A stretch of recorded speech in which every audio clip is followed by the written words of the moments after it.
السلام عليكم ورحمة الله. ازيكم عاملين ايه؟ يا رب تكونوا بخير. النهارده ان شاء الله هنعمل مع بعض الكوبيبة، هنعملها بطريقة حلوة جدا وان شاء الله هتعجبكم. وكمان هنعملها بطريقة اقتصادية عشان تبقى اسهل ليكي. بس لو اول مرة بقى تشوفيني ما تنسينيش في اللايك والاشتراك وتفعيل الجرس. نبتدي ونقول بسم الله.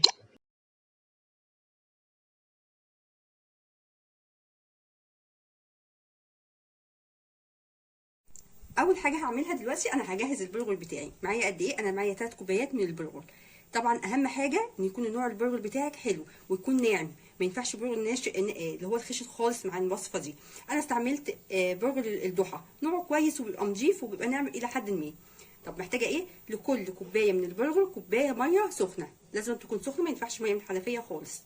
البهارات بتاعتي عباره عن ملح وفلفل وبابريكا، وهحط حاجه بسيطه قوي من الشطه. حابه تحطي مش حابه خلاص، بس انا برضو مش بحب احط ياما. هعمل ايه؟ انا هاجي كده، انا معايا دول 3 كوبايات زي ما قلنا، هحط لها 3 كوبايات ميه، بس انا مش هنزل بالثلاثه كلهم، هنزل كده يعني. انا هسيب ربع كوبايه في الاخر خالص، لو حسيت ان هي محتاجاها هنزلها، ما احتاجتهاش مش هحطها كده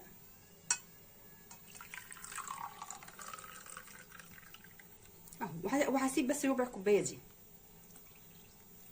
بس، وهقلب الكلام ده كده. انا هبدا بقى هنزل ببهاراتي عليها.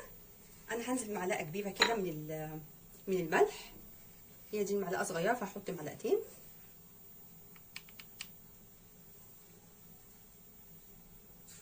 كده الملح بتاعي، واحط فلفل اسمر وبابريكا،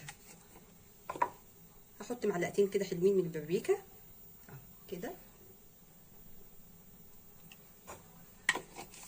والشطه حاجه بسيطه قوي، انا بحط يعني ايه حاجه على طرف المعلقه بتديها طعم حلو، بس في نفس الوقت ما بتبقاش حراقه يعني. انت حابه ان انت تزودي براحتك خالص بتاع ربع معلقه صغيره. واحط الفلفل الاسمر بتاعي برضو اهو بتاع ايه نص معلقه صغيره كده بس. وهقلب بقى الكلام ده كله وهغطيها وهسيبها لحد ما تشرب الميه بتاعتها دي كلها. خلاص كده انا هغطيها بقى بستريتش شاب وهسيبها لحد ما تتنقع براحتها خالص. هسيبها تقريبا بتقعد بتاع ساعه، هسيبها وبعد ما تتنقع ان شاء الله نيجي نشوف هنعمل ايه تاني.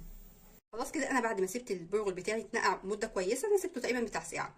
هعمل ايه تاني؟ انا معايا دي بطاطايه، دي حجم وسط، انا مش عايزاها ولا كبيره ولا عايزاها صغيره. اهم حاجه اسلقيها كويس جدا، يعني حاولي اسلقيها تتهرى معاكي خالص، اهم حاجه تبقى مسلوقه كويس ماشي. وهرستها بس ما عملتش اي حاجه تاني ولا حاطه فيه اي حاجه. يبقى دي بطاطايه وسط مسلوقه ومهروسه. ومعايا نص كوبايه من الدقيق، وبصلايه برده. البصلايه دي تقريبا يعني وسط كده، مش ولا برده كبيره ولا هي صغيره. وهاخد 3 معالق من النشا، وهاخدها معالق كبيره. هعمل ايه؟ انا هنزل بكل مقاديري على البرغل بتاعي كده بسم الله كده. وهنزل بالبصله والبطاطس بتاعتي، انا كده نزلت بكل مقاديري. طبعا هنقل كل ده في حاجه اكبر عشان نعرف ندعكها، بس ننزل الاول بمقاديرنا كده. وهنزل ب3 معالق كبار من النشا. لو ما عندكيش نشا وعايزه تستعمليها دي براحتك ما فيش مشكله، بس النشا بيديها الغلاف بتاعها بيبقى كريسبي كده وجميل. 3 معالق انا عايزاهم كبار كده تمام. بس هعمل ايه بقى؟ انا همسك كل الكلام ده هنقله بس في حاجه اكبر تمام، وهقعد ادعك فيه كانك بصي بتعملي عجينه، بتعملي عجينه قرص او عجينه اي حاجه. اعجني فيها كتير، اهم حاجه تقعدي بتاع يعني 5 ل 10 دقايق وبتعجني فيها لحد ما تبقى متماسكه شويه. هنقلها ونعجنها ونشوف هنعمل ايه. دلوقتي هعمل ايه؟ انا هبدا بالعصاج بتاعي، هعمل العصاج بتاع الكوبيبه بتاعتي. هبدا احط الماده الدهنيه بتاعتي كده وهسيبها تسخن. بيسخن معايا كده هبدا انزل بالبصل بتاعي. طبعا كميه البصل اللي تحبيه، انا مزوده شويه لاني عامله كميه لحمه زياده اني هعمل بيها وصفه ثانيه بالشكل كده. انا مجرد ان انا بس بدبل البصل، انا ما بحبش احط اللحمه. في ناس بتحب يحطوا اللحمه الاول بعد كده البصل، انا لا ما بحبش اعمل كده خالص. هبدا اقلب بس شويه لحد ما هلاقي البصله بتاعتي دبلت. خلاص كده انا مجرد بس دبلت معايا حاجه بسيطه، انا ما يعني ما بحمرهاش، ما بحبهاش لونها احمر. يعني دوبك تلبس كده بنزل باللحمه بتاعتي بسم الله. بس طبعا انت لو هتعملي كميه الكوبيبه بتاعتي ال3 كوبايات من البرجر هياخدوا معاكي نص كيلو، فكفايه عليكي نص كيلو حلو قوي، ما تكتريش عن كده تمام. بس انا زي ما قلت لك انا مزوده لاني هعمل وصفه ثانيه، وخصوصا ان انا طبعا بعمل عصاج، بعمل الكميه اللي موجوده عندي في البيت وبشيلها في الفريزر، ما بيحصلهاش حاجه، بالعكس وقت ما بعوزها بطلعها. لو كده تقلبيها، انا بحب وانا بعمل العصاج احب ادوس عليها بحيث ما يبقاش فيه كتل، هتلاقيها بصي معاكي فرفره وجميله اهو بالشكل ده. انا بنزل بالملح والفلفل على طول، ما بستناش يعني ما بستناش لما تستوي واحط، انا بحطها من دلوقتي عادي خالص. هبدا انزل بالملح والفلفل بتوعك كده. حطي بقى شويه بهارات لحمه او 7 بهارات اللي موجود عندك حطيه، 7 بهارات او بهارات اللحمه الاثنين بيدوا نفس النتيجه بالشكل ده. هبدا انزل بالملح بتاعي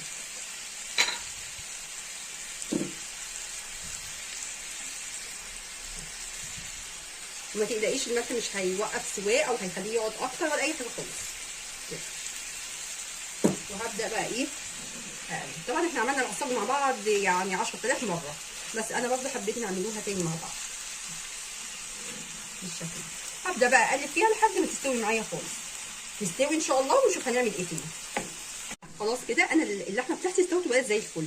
طب تعرفي امتى ان هي استوت؟ اول ما تلاقي يعني انا وطيت عليها بس شويه عشان تسمعوني، اول ما تلاقي صوتها بدا يعلى في الشكشكه بتاعتها، بتشكشك جامد قوي تمام بالشكل ده. اول ما تلاقيها ابتدى تشكشك معاكي جامد قوي كده فعارفين ان هي بدات تستوي خلاص ودخلت تستوي. خلاص كده انا كل حاجه جاهزه معايا، انا عجنتها كويس جدا لحد ما اتاكدت ان هي اختلطت كويس مع بعض كانك بتعملي عجينه بالظبط تمام. طب انا هعمل ايه؟ انا معايا البرغل بتاعي كده جاهز واللحمه العصاج ومعايا طبق فيه ميه. عايزه تعملي بزيت ماشي، بميه ماشي، بس طبعا احنا الميه اسهل لك تمام. هعمل ايه؟ انا هاخد كده جزء من العجينه بتاعتي اهو كده، يعني حته بصوا يعني نقول قد ايه، قد البيضه، وطبعا الحجم ده بتاعك، عايزه كوبايه صغير براحتك.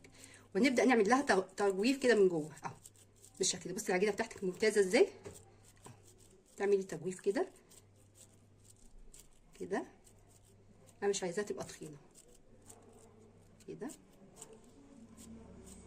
بالشكل ده تمام. وابدا اجيب اللحمه العصاج بتاعتي كده، حطي الكميه بتاعتك، كميه اللحمه تقريبا هي بتاخد معلقتين صغيرين او معلقه كبيره مليانه، وطبعا الكميه بتاعتك اهو. ونبدا نقفلها، طبعا بتشيلي كل حاجه في ايدك كده عشان ما تبقاش فيها اي حاجه من بره كده. هشيل ده كده عشان تشوفوها معايا بالشكل ده كده اهو. حطيناها تبداي تقفلي اهو كده كده كده. وبكعبك بيكون بايدك كده تبداي ان انت تعملي لها الشكل بتاعها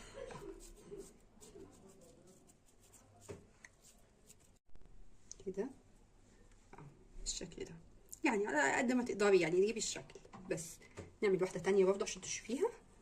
ناخد جزء كده قد البيضه، اعمليها كوره بالشكل ده كده ماشي، ونبدا ان احنا ايه نعملها تجويف من جوه كده اهو بالشكل ده،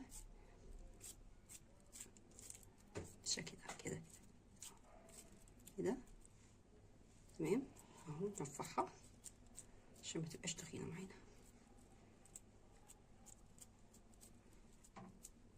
كده. ونحط معلقه برضو ايه اللحمه بتاعتنا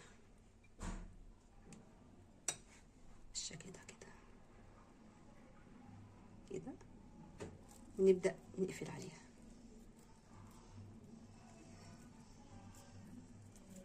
كده كده. نعملها الاول كوره كده ونبدا تشكليها كده بالشكل ده لحد يعني لحد ما شكلها ايه كوبيبه يعني اهو تمام. طب انا هعمل ايه؟ انا هكمل كل الكميه بالشكل ده.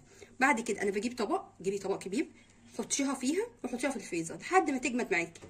لازما قبل ما تقليها تحطيها في الفريزر اقل حاجه ساعتين، لان انت لو قليتيها كده هتفك منك ومش هتبقى مظبوطه خالص. بتحطيها في طبق وتبداي انت تحطيها في الفريزر تمسك، بعد ما تمسك بنبدا نقليها. طب لو حبيتي تفرزيها برضه زي ما احنا عاملين دلوقتي كده، هتاخديها تحطيها في طبق وتحطيها في الفريزر، بعد كده تطلعيها بعد ساعتين جيبي الطبق بتاعك، حطي اي كيس بلاستيك من بتوع التلاجة وابدأي رصصيها، وحطي كيس تاني ورصصي، وهكذا، وكلفتيها بكيس كويس وحطيها في الفريزر بتاعك. قبل ما تبدأي تشتغلي او وقت ما الفطار، الوقت اللي انت هتتغدي فيه، طلعيه وحمري. طيب انا هعمل ايه؟ انا هكمل كل الكميه بالشكل ده واحطه في طبق واسيبه يجمد، وبعد كده نطلعها ونقليها مع بعض، نحطها وبعد كده نشوف هنعمل ايه. دلوقتي انا عملت ايه؟ انا حطيت كميه من الزيت حبه حلوين، واستنيت اما الزيت سخن ونزلت بالكوبيبه بتاعتي. اهم حاجه بعد ما الزيت يسخن وتنزلي بالكوبيبه تبداي تهدي النار عليها، ونبدا نحمرها عادي، تحمير عادي خالص. اول ما يبدا يتحمر من الجنب ده هنبدا نقلبها بالشكل ده. هبدا احمرها كلها ونشوف شكلها بقى عامل ازاي. خلاص كده انا حمرت كل الكوبيبه بتاعتي. بصوا قد ايه طعمها حلو جدا، وان شاء الله لو عملتيها هتعجب كل اللي هياكلها. بس اعملي الكام تكه اللي احنا قلنا عليها، وان شاء الله تطلع معاكي جميله وزي الفل. بكده خلاص انا خلصت الفيديو بتاع النهارده. يا رب يعجبكم، ولو عجبكم ما تنسونيش في اللايك والاشتراك وتفعيل الجرس. والسلام عليكم ورحمه الله.